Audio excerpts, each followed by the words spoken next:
하나님의 말씀 마가복음 6장 17절에서 29절입니다. 자, 우리 같이 한 목소리로 읽겠습니다. 전에 헤롯이 자기 동생 빌립의 아내 헤로디아에게 장가든 고로 이 여자를 위하여 사람을 보내어 요한을 잡아 옥에 가두었으니 이는 요한이 헤롯에게 말하되 동생의 아내를 취한 것이 옳지 않다 하였음이라. 헤로디아가 요한을 원수로 여겨 죽이고자 하였으되 하지 못한 것은 헤롯의 요한을 의롭고 거룩한 사람으로 알고 두려워하여 보호하며 또 그의 말을 들을 때에 그게 번민을 하면서도 달갑게 들음이러라. 마침 기회가 좋은 날이 왔으니 곧 헤롯이 자기 생일에 대신들과 천부장들과 갈릴리의 귀인들로 더불어 잔치할세 헤로디아의 딸이 친히 들어와 춤을 추어 헤롯과 그와 함께 앉은 자들을 기쁘게 한지라. 헤롯이 그 소녀에게 이르되 무엇이든지 내가 원하는 것을 내게 구하라. 내가 주리라 하고 또 맹세하기를 무엇이든지 내가 내게 구하면 내 나라의 절반까지도 주리라 하거늘. 그가 나가서 그 어머니에게 말하되 내가 무엇을 구하리까? 그 어머니가 이르되 침례 요한의 머리를 구하라 하니 그가 곧 왕에게 급히 들어가 구하여 이르되 침례 요한의 머리를 소반에 얹어 곧 내게 주기를 원하옵나이다 하니 왕이 심히 근심하나 자기가 맹세한 것과 그 앉은 자들로 인하여 그를 거절할 수 없는지라.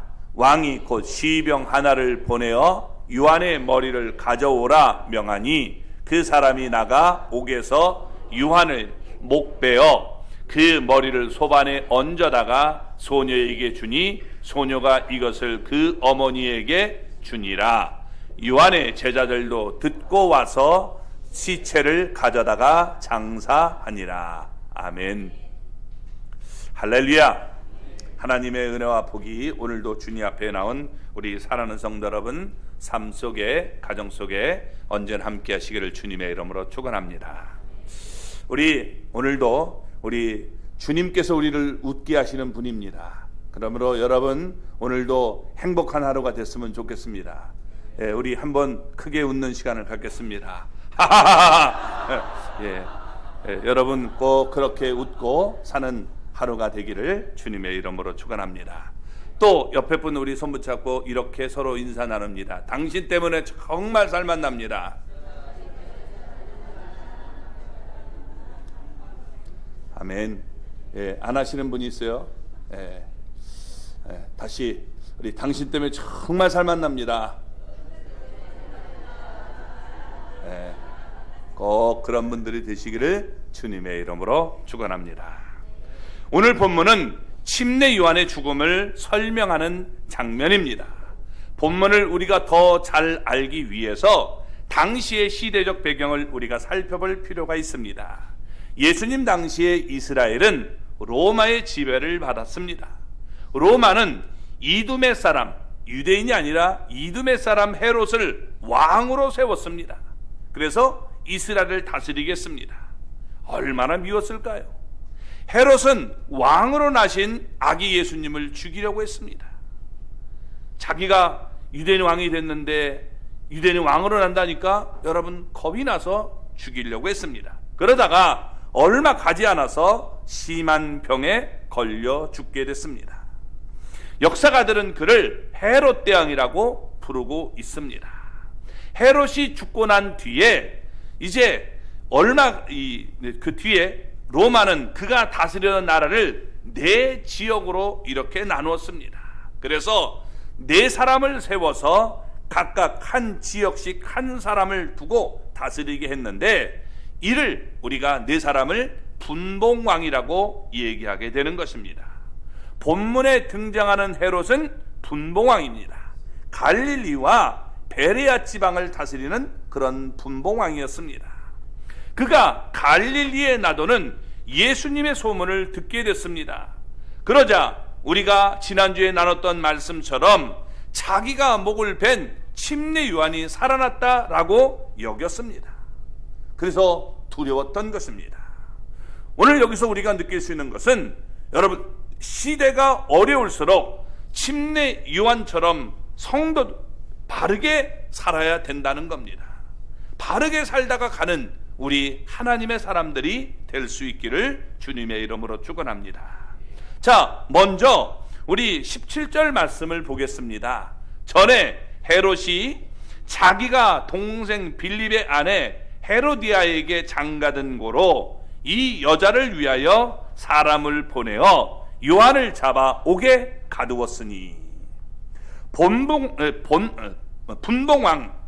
분봉왕 헤롯은 이 아레다 왕의 딸과 결혼을 했는데, 아레다라는 나라는 사해 남쪽에 위치한 나라이면서 아랍 족속으로 이루어진 이 나바티안 왕국을 이루고 살고 있었던 겁니다. 여기 페트라라고 하는 유명한 여러분 곳이 바로 이곳입니다. 그래서 분봉왕 헤롯과 아레다 왕의 딸은 정략 결혼을 하게 됩니다. 그러던 중에 헤롯이 그의 이복 동생 빌립의 집을 방문하게 됩니다. 분봉왕 빌립과는 다른 빌립의 집을 방문하게 된 겁니다. 빌립이 여럿이 있어요. 그래서 여러분, 지금 그 빌립을 얘기하고 있는 겁니다. 분봉왕 헤롯, 분봉왕 빌립, 또 오늘 본문에 등장하는 이 지금 빌립, 모두 헤롯 대왕의 아들들로 이복 형제들이었던 것입니다. 본문에 등장하는 이 동생 빌립은 분봉왕이 아니었기 때문에 다스릴 영토가 없었습니다. 따라서 헤롯 대왕의 아들은 맞지만 어쩔 수 없이 분봉왕이 아니기 때문에 평민으로 살아야 했던 것입니다. 빌립에게는 헤로디아라고 하는 아내가 있었습니다. 헤롯 대왕의 손녀였습니다. 그러니까 헤로디아는 이복 삼촌인 빌립과 결혼한 셈이었던 것입니다. 그 둘 사이에는 딸이 있었습니다. 역사가 요세푸스는 그의 이름을 살로메라고 말을 했습니다. 본문에 나오는 헤로디아의 딸이 바로 살로메라고 하는 이런 어린 소녀인 것입니다. 빌립의 집에서 분봉왕 헤롯과 그리고 헤로디아가 만나게 됩니다. 그런데 이 즉시 두 사람은 근친상간의 이 모습에 빠지게 된 겁니다. 분봉왕 헤롯은 헤로디아의 외모에 이끌렸습니다. 예쁘고 아주 젊은 그 여인의 외모에 빠지게 됐습니다. 헤로디아는 분봉왕 헤롯이 가진 권력에 욕심이 났던 것입니다. 내가 저 권력을 이용하면 얼마나 좋을까, 이렇게 생각했던 것입니다. 그래서 분봉왕 헤롯과 아레다의 헤롯은 아레다 왕의 딸과 이혼을 하고 헤로디아도 그의 남편 빌립과 이혼을 합니다. 그리고 이제 두 사람은 결혼을 하게 됩니다. 헤롯과 헤로디아는 결혼을 하게 됐는데 이복 삼촌과 조카 사이에 재혼을 하게 된 셈이었던 것입니다. 그러니까 여러분, 지금 지금 이 왕이, 분봉왕이 동생 집에 가서 너 이제 저 여자랑 헤어져 이러고 여러분 자기가 그 여자를 차지하게 된 거예요. 얼마나 이게 나쁜 모습입니까? 17절 여러분, 우리 마지막 부분을 보면 이 여자를 위하여 이렇게 나옵니다. 이 여자를 위하여라는 말씀이 나오죠. 헤롯이 침례 요한을 옥에 가둔 것이 바로 헤로디아를 위한 것이었다라고 말씀하고 있는 것입니다. 그러면 왜 헤로디아는 그의 새 남편 헤롯에게 침례 요한을 잡아서 옥에 가두라고 요구를 했을까요? 그 이유가 18절에 나타나고 있는 겁니다. 자, 한번 읽어볼까요? 이에 요한이 헤롯에게 말하되 동생의 아내를 취한 것이 옳지 않다 하였습니다. 침례 요한이 헤롯을 책망하는 말을 했기 때문에 헤로디아가 미워하게 된 것입니다. 동생의 아내인데 자기가 헤어지게 하고 자기가 살고 있단 말이에요. 그러니까 그거 나쁜 나쁜 짓입니다 라고 말하니까 여러분 어떻게 돼요? 마음이 팍 상해버린 거예요. 이것을 말하다라고 하는데 헬라어로 이게 미알려형이에요. 그래서 계속적으로 반복적으로 얘기하고 있는 모습을 우리에게 보여주고 있는 겁니다. 계속 책망하는 거죠. 한 번 하고 지나갔다면 그래도 용서가 될 텐데 이게 여러분 계속 말을 하니까 저 입을 막아버렸으면 좋은 거예요. 그러니까 여러분 어떻게 돼요? 동생의 아내를 취하는 것은 옳지 않다. 분명히 이것은 해서는 안 될 일이다 라고 얘기를 했기 때문에 여러분 그 사람을 가두게 됨을 보여주고 있는 겁니다. 성경은 뭐라고 말합니까? 간음하지 말라라고 출애굽기 20장 14절에 말하죠. 그리고 출애굽기 20장 17절을 보면 내 이웃의 집을 탐내지 말라, 내 이웃의 아내나 쭉 하면서 탐내지 말라는 거예요. 이웃의 아내도 탐내지 말라는 거예요. 또 우리가 레위기 18장 16절과 20장 21절을 보면 근친 상간을 하지 말라라는 말씀을 얘기합니다. 그러니까 이런 걸 근거로 해서 침례 요한은 헤롯이 헤로디아에게 장가든 것 이건 옳은 일이 아니다 라고 말을 한 것입니다. 자, 헤롯이 돌이키면 헤로디아는 이제 나가야 돼요. 그러면 여러분 이게 어떻게 되겠습니까? 아마 자기 이 본래 남편에게 이 돌아가도 이게 얻어맞을 수도 있어요. 그러니까 헤로디아는 그것이 두려워서 침례 요한이 떠들지 못하도록 옥에 가두도록 부탁을 했던 것입니다. 여러분 우리가 보면 그래요. 인간이 타락했기 때문에 자신의 잘못한 것을 지적하면 여러분 어떻게 돼요? 좋아요, 싫어요? 싫어요. 이게 타락한 인간의 마음이에요. 그게 비록 옳은 얘기를 해도 여러분 어떻게 돼요? 듣기 싫은 거예요. 그게 우리 부모님들이 이 자녀들이 잘못한 것을 지적하면 애들은 좋아요? 나빠요? 나쁘죠. 당연한 거예요. 이런 마음을 갖고 있는 거예요. 그래서 이게 도가 지나치면 어떻게 되냐? 죽이고 싶어지는 거예요. 저 입을 어떻게든 막아야겠다. 그래서 여러분 이런 마음을 갖게 되는 겁니다. 그래서 여기 이 19절 20절은 이렇게 얘기합니다. 같이 읽어볼까요? 헤로디아가 요한을 원수로 여기고 죽이고자 하였으되 하지 못한 것은 헤롯이 요한을 의롭고 거룩한 사람으로 알고 두려워하여 보호하며 또 그의 말을 들을 때에 크게 번민하면서도 달갑게 들음이러라. 아멘. 여기에 원수로 여겼다라고 얘기해요. 너는 이제 원수다, 내 원수. 그리고 죽이고자 했다라고 말합니다. 재미난 것은 이게 또 미알려형이에요. 계속적으로 원수로 여기고 그리고 죽이려는 마음을 가지게 됐다는 거예요. 헤로디아의 마음속에는 침례 요한에 대한 원한이 아주 뿌리 깊이 받고 있는 겁니다. 그래서 계속 죽이려고 들었지만 그의 뜻을 이룰 수가 없었다라고 말하고 있습니다. 왜요? 분봉왕 헤롯은 침례 요한이 의롭고 거룩한 사람이면서 하나님의 쓰시는 사람인 줄 알았기 때문에 이 사람을 건들면 이건 하나님이 나를 가만두지 않는다. 이렇게 두렵기 때문에 그를 포하려고 들었다는 것입니다. 여러분 우리가 그래요. 사람이 두려우면 하나님을 두려워하지 않아요. 근데 하나님을 두려워하면 사람이 두렵지 않은 거예요. 이 말을 할 때 하나님이 내 뒤에 분명히 계신다는 걸 알면 여러분 어떻게 돼요? 하나님이 이 얘기를 하라면 해야 돼요. 그런데 하나님이 두렵지 않으면 여러분 어떻게 돼요? 사람을 자꾸 두려워하면 할 말을 못하게 되는 거예요. 선지자들은 목이 잘려도 얘기를 했던 것은 하나님을 두려워하는 마음을 가졌기 때문에 그런 거예요. 그래서 여러분 이런 얘기를 할 수밖에 없다는 겁니다. 저는 뭐 다른 거 지금 보다도 지금 정부의 말 정말 마음에 안 드는 게 하나가 있어요. 정말 마음에 안 들어요. 그건요. 그게 뭐냐? 동성애를 지지하는 사람들을 여러분 적극적으로 그 포진에 쓰고 있다는 거예요.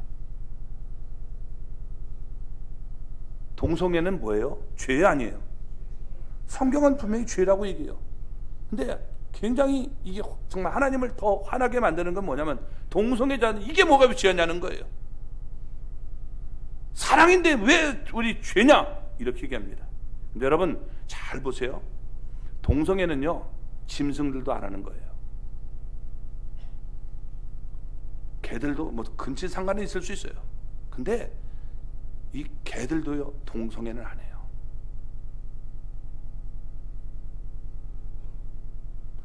개랑 수준이 비슷하면 뭐예요?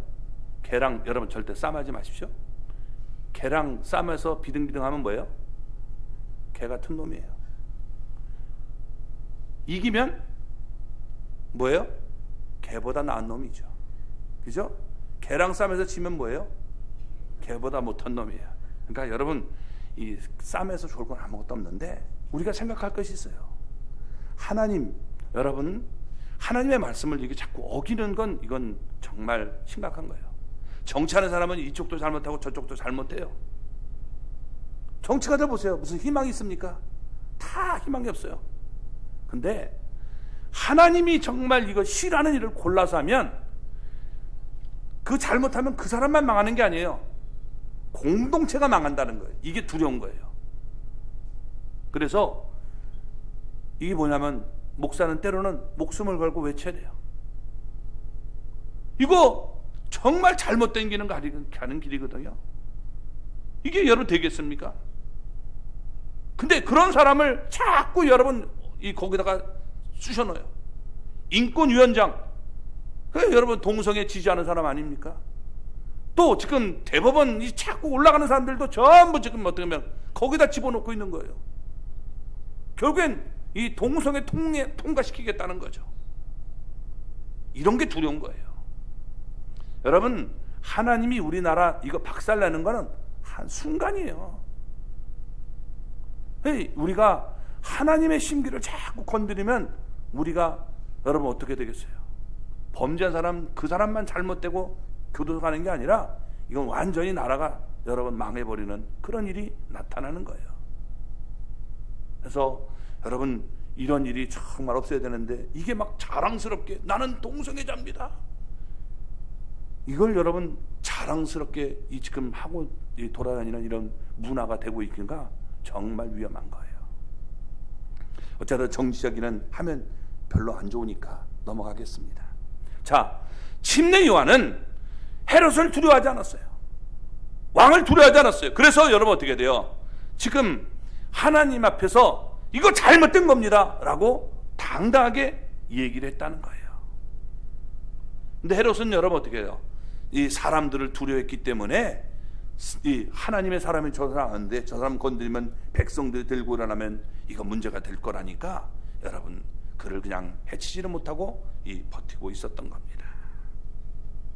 그래서 우리는 언제나 하나님을 두려워하는 인생을 살아야 여러분 세상을 두렵지 않게 살 수 있는 거예요. 그런 믿음의 사람이 될 수 있기를 주님의 이름으로 축원합니다. 세상 속에 사는 것을 왕따 당하는 걸 힘들면 여러분 어떻게 돼요? 우리가 이 학생들도 이게 죄악에 빠지게 되는 거예요. 그래서 그런 걸 두려워하지 말고 내 뒤에 계신 하나님을 두려워할 수 있는 그런 믿음의 사람들이 될 수 있기를 주님의 이름으로 축원합니다. 침례 요한의 외침은 사람들의 이 가려운 길을 긁어주는 그런 소리가 아니었습니다. 바리새인들과 사두개인들을 향해서 뭐라고 얘기합니까? 마태복음 3장 7절을 보면 이렇게 말합니다. 독사의 자식들아, 누가 너희를 가르쳐 임박한 진노를 피하라더냐라고 외쳤던 겁니다. 침례 요한은 헤롯에게 말할 때도 아마 마찬가지였을 거예요. 헤롯과 헤로디아가 이 근친상간을 하고 있으니 이거 옳지 못하다, 회개에 합당한 열매를 맺어야 된다라고 얘기를 했을 것입니다. 만약에 그렇지 않으면 하나님의 진노가 임하게 될 것이다 라고 선포를 했을 것입니다. 헤롯은 침례 요한의 말을 들을 때 크게 번민했지만 달갑게 들었다라고 말합니다. 그래도 우리가 이것은 그렇게 하면 안 돼, 이런 마음을 가졌던 거예요.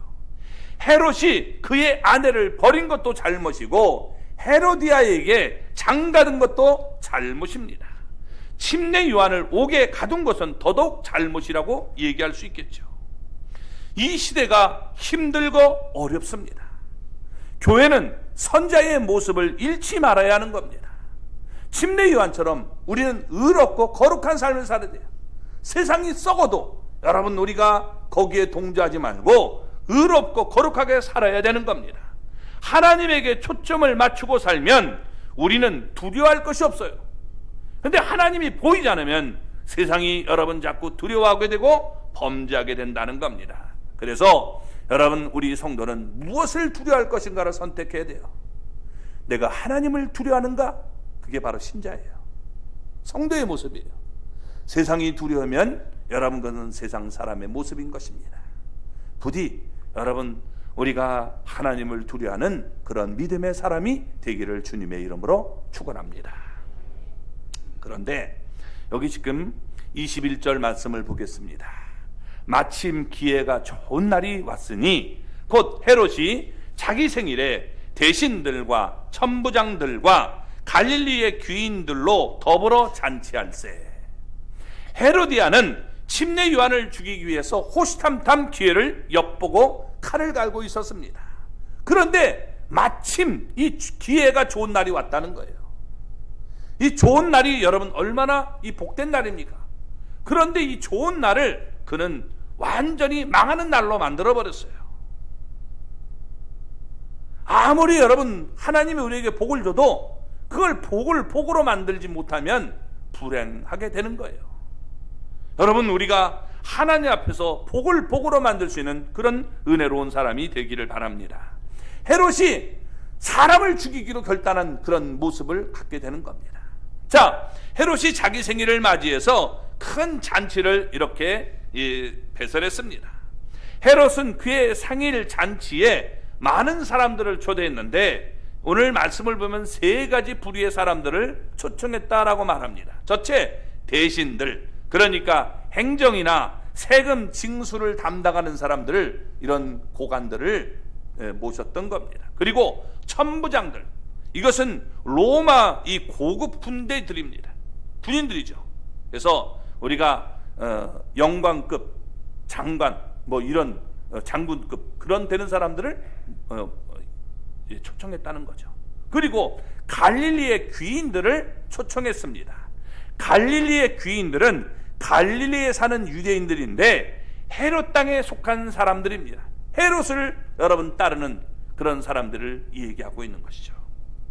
그래서 이런 자들이 지금 모여서 잔치를 베풀고 있는 것입니다. 자, 22절 23절 말씀을 보겠습니다. 헤로디아의 딸이 친히 들어와 춤을 추어 헤롯과 그 함께 앉은 자들을 기쁘게 한지라. 왕이 그 소녀에게 이르되 무엇이든지 내가 원하는 것을 내게 구하라. 내가 주리라 하고 또 맹세하기를 무엇이든지 내가 내게 구하면 내 나라의 절반까지라도 주리라 하거늘. 헤롯의 생일잔치는 건전한 사교 모임이 아니었습니다. 본문에서 보는 바와 같이 여러분 이것은 한번 진탕 즐겨보자는 그런 방탕한 술잔치였던 것입니다. 이때 무희들이 등장해서 관능적인 춤을 추어서 그 춤을 보는 자들로 하여금 기쁘게 만드는 것입니다. 성적 여러분 욕망을 자극하는 춤이죠. 그런 춤을 지금 춰서 유혹하는 이런 장면을 보여주고 있는 겁니다. 그런데 이 놀랍게 이 헤로디아의 딸 살로메가 들어온 거예요. 살로메가 이 춤으로 헤롯과 그 자리에 있는 자들을 기쁘게 만들었습니다. 살로메는 어린 소녀예요. 오늘 본문에 소녀라고 얘기하잖아요. 여러분, 왕의 딸이 지금 그런 자리에서 외설적인 춤을 추는 것은 사실 수치스러운 일 아닙니까? 또 헤로디아가 자기 딸을 그런 자리에 보내서 춤을 추게 하는 것도 이거 옳은 일 아닙니다. 의붓딸이지만 살로메는 관능적인 춤을 보면서 헤롯이 기뻐했다는 것도 참으로 이건 여러분 수치스러운 일입니다. 그런데 헤롯 일가는 수치를 몰랐습니다. 그들은 막장 드라마를 여러분 찍는 그런 모습이었던 거예요. 살로메는 춤을 추면서 계속해서 헤롯에게 추파를 던졌을 것입니다. 그러니까 헤롯은 여러분 기분이 좋아서 살로메에게 약속을 합니다. 하면서 뭐라고 얘기합니까? 내가 원하는 것을 내게 구하라, 내가 주리라 라고 합니다. 네가 원하는 것이면 내게 다 구해, 내가 주겠다. 그리고 헤롯은 맹세까지 합니다. 아마 하나님 앞에서 내가 맹세한다, 다 주겠다, 이렇게 얘기했을 거예요. 그러면서 더 나아가 무엇이든지 내게 구하면 내 나라의 절반까지라도 주리라 라고 얘기를 합니다. 이게 사실은 여러분 분봉왕 헤롯의 허세예요. 왜냐하면 나라의 절반이 아니라 10분의 1도 자기 마음대로 할 수 있는 권한이 헤롯에겐 없기 때문입니다. 그냥 분봉왕으로 꼭두각시로 세워둔 거예요. 권한이 그에게 있는 게 아니라 로마에게 있는 겁니다. 근데 나라의 반을 자기 멋대로 줘요? 할 수 없는 거예요. 그냥 자기 자신이 굉장한 사람인 걸 드러내고 싶어서 이렇게 허풍을 떨고 있는 것입니다. 우리가 자기 분수를 모르면 여러분 범죄에 빠지기 쉬워요. 허풍 부리다가 여러분 골로 가는 인생들이 너무나 많이 있다는 거예요. 그래서 지금 이렇게 허풍 부리는 모습을 보여줍니다. 그런데 마귀는 다 이런 걸 틈타고 노리고 있는 거예요. 24절 25절을 볼까요? 그가 나가서 그 어머니에게 말하되 내가 무엇을 구하리이까? 그 어머니가 이르되 침례 요한의 머리를 구하라 하니 그가 곧 왕에게 급히 들어가 구하여 이르되 침례 요한의 머리를 소반에 얹어 곧 내게 주기를 원하옵나이다 하니, 살로메가 그의 어머니 헤로디아의 조롱을 받고 있었기 때문에 엄마 무엇을 구해야 될까요? 라고 물어봤던 거예요. 그랬더니 헤로디아가 조금도 주저하지 않고 야, 침례 요한의 머리를 구하라 라고 얘기합니다. 그래서 살로메는 곧 왕에게 급히 들어갔다라고 말합니다. 여기 여러분 쓰여지는 단어를 보세요. 곧, 급히, 곧, 이런 단어가 계속 등장합니다. 이게 신속하게 이루어지고 있음을 보여주고 있는 것입니다. 자, 술 잔치 분위기가 식기 전에 얼른 그 자리로 되돌아가는 겁니다. 살로메는 헤롯에게 침례 요한의 머리를 소반에 얹어서 곧 자기에게 달라라고 말을 했습니다. 소반이 뭐냐? 여러분 큰 쟁반을 얘기하는 거예요. 이 쟁반에다가 사람의 목을 얹어서 달라는 거예요. 얼마나 여러분 무서운 얘기입니까? 병행 구절인 마태복음 14장 8절을 보면 여기서라는 단어가 나와요. 그러니까 이 자리에서 지금 곧 허락해달라는 거예요. 술 깨면 여러분 어떻게 돼요? 술 취할 때는 이게 뭐예요? 허세 부리라고 이게 뭐 할 수 있는데 술 깨면 내가 그런 말 했어? 모르는데? 정신 나갔었나 봐. 이러면 여러분 이 도람을 탑을 테잖아요. 그러니까 어떻게 돼요? 술 취한 김에 빨리 이거 해치는 겁니다. 그래서 여러분 어떻게 돼요? 이 침례 요한에 이걸 달라라고 얘기하는 겁니다. 자, 26절을 볼까요? 왕이 심히 근심하나 자기가 맹세한 것과 그 앉은 자들로 인하여 그를 거절할 수 없는지라. 헤롯은 침례 요한이 의롭고 거룩한 사람인 줄 알았어요. 그래서 그동안 헤롯은 그를 두려워해서 그를 죽이려고 하는 헤로디아로부터 줄곧 보호해 왔는데 살로메가 너무 끔찍한 지금 요구를 하고 있는 것입니다. 헤롯은 근심할 수밖에 없었어요. 이거 정말 이게 잘못하면 이거 문제가 생기는데 괜찮을까? 이게 괜찮은 거예요. 이렇게 생각하는 거죠. 이때 여러분은 어떻게 됩니까? 살로메야, 내가 내게 보석이나 예쁜 옷 또는 우리가 비싼 향유를 내가 구했다면 나는 그걸 줄 수 있는데 이 사람의 목을 달라는 건 이건 죄 짓는 일이니까 그건 하면 안 돼. 이렇게 얘기하면 얼마나 좋겠습니까? 근데 여러분 어떻게 돼요? 이게 허세가 있으니까, 자기가 한 말은 있으니까 여러분 어떻게 돼요? 이걸 내가 해야 되느냐 말해야 되느냐 굉장히 갈등이 됐다는 겁니다. 그런데 헤롯이 두 가지 이유 때문에 살로메의 청을 거절하지 못했다라고 얘기하고 있는 겁니다. 왜? 그의 맹세를 했기 때문에 그런 거예요. 이게 맹세를 했다는 거예요. 우리 이 말은 그냥 맹세 이렇게 되는데 원문을 보면 맹세들 이렇게 라고 해서 홀쿠스 이렇게 되고 있습니다. 맹세들을 했다는 거예요. 여러 번 반복해서 맹세했을 거예요. 내가 맹세한다. 내가 맹세. 정말 맹세한다니까. 막 그렇게 아마 외쳤을 거예요. 그리고 함께 앉아있는 자들 때문이다 라고 말을 합니다. 무슨 얘기입니까? 많은 사람들 앞에서 공개적으로 지금 맹세까지 하면서 했는데 그 여러분 약속을 어기면 이건 채통이 말이 아닌 거예요. 잘못됐더라도 여러분 어떻게 돼요? 이게 잘못했다 하면 고쳐야죠. 해보니까 아니다 그러면 어떻게 돼요? 고쳐야 되는 거예요. 그게 올바른 지도자의 모습이에요. 끝까지 여러분 내가 이건 망해도 나는 가겠다. 내가 한 말이 있는데 이건 여러분 올바른 게 아니에요. 나는 원전 이거 빨리 되돌려야 된다고 봐요. 왜? 이거 정말 지금 전기 한전 이번에 한 것이 뭐 2조 5천억인가? 뭐 적자고 이게 더 나타날 거고 또 이거 자꾸 세우면 문제가 돼요. 왜 원전이 정말 우리나라가 세계 최고인데 왜 이걸 포기합니까? 그러니까 빨리 이거 잘못했다 하고서 국민들한테 얘기하고 내가 그건 좀 사람들이 참못 이렇게 했는데 그건 잘못된 것 같습니다. 돌이키면 이게 될 것 같아요. 그렇게 되는데 이게 안 하면 이게 문제가 되겠죠. 자, 어쨌든 이런 모습을 우리가 볼 수 있다는 겁니다. 그래서 지금 이런 지금 모습을 얘기해주고 있는 거야. 내 채통이 말이 아니라. 그래서 심히 근심하면서도 살로메의 요구를 들어줄 수밖에 없었다라고 얘기하고 있는 겁니다. 보세요. 다윗은요 우리아의 아내를 빼앗았을 때 선지자 나단이 와서 그를 여러분 책망합니다. 이건 옳은 일이 아닙니다 라고 하자 회개를 합니다. 그래서 죄 용서를 받을 수 있었던 거예요. 사람은 얼마든지 잘못할 수 있어요. 잘못했다라고 했을 때 더 이상 우리가 물건 늘어지지 마세요. 저도 잘못할 수 있고 여러분도 잘못할 수 있어요. 두고두고 그거 씹으면 안 되는 거예요. 잘못했어요. 넘어가세요. 이제는 그래야 되는 거예요. 근데 이 헤롯은 회개하지 않고 오히려 여러분 어떻게 돼요? 자기 체면 때문에 맹세했다고 하는 것 때문에 여러분 침례 요한을 죽이게 됐다는 것입니다.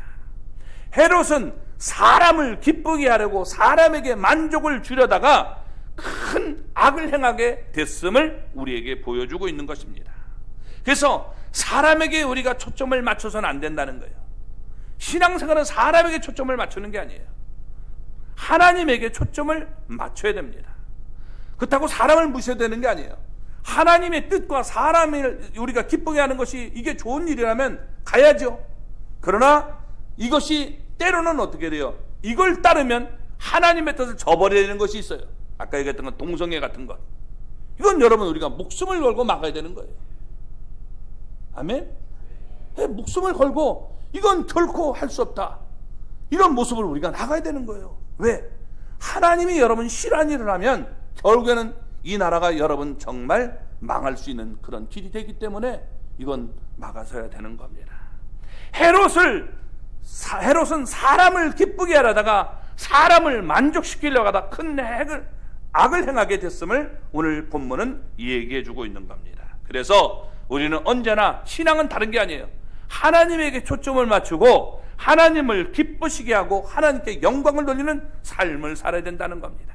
이게 바로 믿음의 삶의 모습을 되는 거예요. 그래서 우리가 이런 삶을 사는 사람들이 되기를 바랍니다. 그래서 여러분 요한의 모습이 어떻게 됐느냐? 우리 27절 28절의 말씀을 보겠습니다. 왕이 곧 시병 하나를 보내어 요한의 머리를 가져오라 명하니 그 사람이 나가 옥에서 요한을 목베어 그 머리를 소반에 얹어다가 소녀에게 주니 소녀가 이것을 그 어머니에게 주니라. 아멘. 살로메의 요구대로 헤롯은 곧 시병 하나를 보냈습니다. 시병이 뭐냐? 바로 왕을 경호하는 병사를 말하고 있는 것입니다. 그때 이 대신들도 천부장들도 갈릴리의 귀인들도 아무도 만류하지 않았어요. 그들 모두가 침례 요한을 죽이는 일에 가담한 셈이 되고 만 것입니다. 내가 여러분 입 다물고 있으면 그 자리에 참석하고 입 다물고 있으면 동조자가 되는 거예요. 아닌 건 아니라고 얘기했으면 여러분 그 사람은 거기서 벗어날 수 있지만 침묵하고 있으면 동조자라는 겁니다. 그래서 우리가 가는 자리가 복된 자리가 되래요. 사람을 죽이는 자리 되면 결국엔 그도 공범자가 된다는 사실을 우리가 알고 그 자리가 여러분 옳은 자리가 아니면 박차고 나올 수 있는 그런 하나님의 사람들이 되시기 바랍니다. 헤롯 땅 사람들은 예수님을 죽이려고 했어요. 그래서 예수님을 증언하는 침례 요한을 그들의 눈에는 가시였던 겁니다. 그래서 먼저 헤롯의 지금 손을 빌어서 침례 요한의 목을 뱉고 또 빌라도의 손을 빌어서 예수님을 십자가에 못 박아 죽이는 일을 행하게 되는 것입니다. 아무튼 왕이 명령한 대로 시병은 가서 지금 요한의 목을 베었습니다. 그리고 침례 요한의 머리를 소반에 얹어서 모든 사람들이 보는 앞에 살로메에게 이렇게 준 것입니다. 이게 얼마나 악한 일입니까? 그러니까 살로메는 그걸 가지고 엄마에게 가서 헤로디아에게 주었던 것입니다. 헤로디아 입장에서 보면 여러분 이제 내가 드디어 원수를 갚았다라고 여러분 생각하면서 의기양양했을 것입니다. 그러나 그것은 잠깐뿐이었던 거예요. 왜? 여러분 하나님이 살아계시기 때문에 역사가 그것을 증명해 줍니다. 얼마 뒤에 나바티안 이 왕국의 아레다 왕이 헤롯을 쳐들어옵니다. 자기 딸이 헤롯에게 버림받았음을 문책하기 위해서 여러분 이제 전쟁을 일으키고 온 겁니다. 그래서 헤롯이 그 싸움에서 패배를 합니다. 크게 패합니다. 헤롯은 로마군에 의해서 가까스럽게 목숨을 건질 수 있었습니다. 그런데 로마 황제 이 칼리큘라는 미치광이 칼라큘라는 헤롯을 분봉왕의 자리에서 내쫓고 멀리 귀향을 보냈던 것입니다. 그래서 헤롯과 헤로디아 이 귀향살이를 하다가 쓸쓸하게 여러분 죽어갔던 것입니다. 물론 그것으로 끝나는 게 아니에요. 헤롯과 헤로디아는 그리고 살로메는 의롭고 거룩한 사람 침례 요한을 죽였음을 역사의 기록으로 남기고 있다는 겁니다. 더 큰 것은 여러분 하나님께 죄를 지었다는 겁니다. 그래서 그들의 영혼은 지옥에 떨어져서 영원토록 벌을 받고 있는 정말 돌이킬 수 없는 영혼이 되고 만 것입니다. 29절 말씀을 볼까요? 요한의 제자들이 듣고 와서 시체를 가져다가 장사하니라. 아멘. 마태복음 11장 2절에서 보는 바와 같이 침례 요한은 옥에 갇혀 있었을 때에 제자들과 연락을 하고 있었습니다. 따라서 침례 요한의 제자들은 침례 요한이 목베임을 당했다는 사실을 알고 곧 침례 요한이 갇혀있던 여러분 마키루스로 성으로 달려왔을 것입니다. 그래서 여러분 그 예수님이 십자가에 달려 돌아가셨을 때 아리마대 부제 요셉이 이 빌라도에게 와서 예수님의 시체를 내어달라라고 얘기를 했죠. 그래서 이렇게 됐던 것처럼 침례 요한이 목베임을 당했을 때도 침례 요한의 제자들이 와서 헤롯에게 그의 시체를 달라라고 했을 것입니다. 그래서 허락을 받아 목이 달린 침례 요한의 시체를 오늘 여기 보면 무덤에 장사했다라고 얘기하고 있는 것입니다. 그들은 예수님에게 가서 이 사실을 알렸고 그 길로 예수님의 뒤를 따르는 사람들이 되었던 것입니다. 침례 요한은 목베임을 당했지만 그의 목을 벤 헤롯도 그가 거룩하고 여러분 의로운 사람인 줄 알았습니다. 그는 죄가 없는 사람이에요. 예수님도 뭐라고 말씀하셨냐면 누가복음 7장 28절에서 이렇게 말합니다. 여자가 낳은 자 중에 요한보다 큰 자가 없도다라고 예수님도 그를 인정해 줬습니다. 여기 기억할 것이 있어요. 뭐냐? 이단들은요 침례 요한을 배신자 또는 배도자로 만들고 있다는 겁니다. 그래서 여러분 이게 통일교, 신천지, 쉰천지, 또 새천지 뭐 이런 여러분 이 모든 그런 것들은요 이 구도를 가지고 있어요. 그게 뭐냐? 걔네들은 배도, 멸망, 구원 이 과정을 거친다고 생각합니다. 그래서 배도자가 있으면 멸망이 되고 이제 새로운 구원자가 나타나야 돼요. 그래서 이 침례 요한이 이렇게 하나님을 배신했기 때문에 예수님이 나타났다, 이런 식으로 여러분 구도를 맞춰가는 겁니다. 성경이 어디가 그렇습니까? 그래서 이렇게 얘기하는 것들은 이거 이단이다, 침례 요한을 여러분 이게 뭐냐면 배도자다, 배신자다 이렇게 얘기하는 건 다 이단으로 알면 여러분 되는 거예요. 통일교가 그렇게 가르쳐요. 신천지가 그렇게 가르쳐요. 신천지 이제 지금은 죽으면 지금 여러분 지금 거기 안에서 굉장한 지금 이 파벌이 지금 형성되고 있는데 이만희를 지금 배도자로 또 몰고 있습니다. 이만희가 힘을 지금 점점 잃어가니까, 그래서 아까 얘기했던 새천지라고 하는 것이 또 나타났어요. 예? 예. 이렇게 지금 나타나고 있는 겁니다. 그래서 그런 물결들이 여러분 나타나고 있다는 걸 우리가 알아야 되는 겁니다. 예수님은 뭐라고 말씀하셨어요? 여자가 낳은 자 중에 요한보다 큰 자가 없다, 이렇게 여러분 인정하고 있다는 겁니다. 그래서 우리 여러분 침례 요한은 오직 하나님만 바라보면서 선한 싸움을 싸우고 달려갈 길을 마쳤던 것입니다. 그래서 주 곧 의로우신 재판장이신 예수 그리스도가 주는 의의 면류관을 받고 영원토록 하늘나라에서 하나님과 함께 있는 사람이 된 것입니다. 세상 사람들은 헤롯처럼, 헤로디아처럼, 살로메처럼 살다가 영원한 이 불못에 던져지게 될 것입니다. 그러나 우리 성도들은 침례 요한처럼 하나님 앞에서 항상 의롭고 거룩한 삶을 살아야 되는 것입니다. 이 땅 위에서는 하나님의 신실한 종에 대한 보상이 없을 수도 있어요. 목이 잘릴 수도 있습니다. 그러나 하나님으로부터 여러분 칭찬을 받고 또 하나님 앞에 섰을 때 영원한 상이 있다는 사실을 우리가 바라보고 여러분 충성스럽게 일하는 성도들이 되어야 된다는 것입니다. 우리는 무엇을 바라보고 살아가고 있습니까? 이 땅에서의 영광입니까? 아니면 하늘에서의 영광입니까? 성도는 하늘의 영광을 바라보고 살아가는 거예요. 아멘?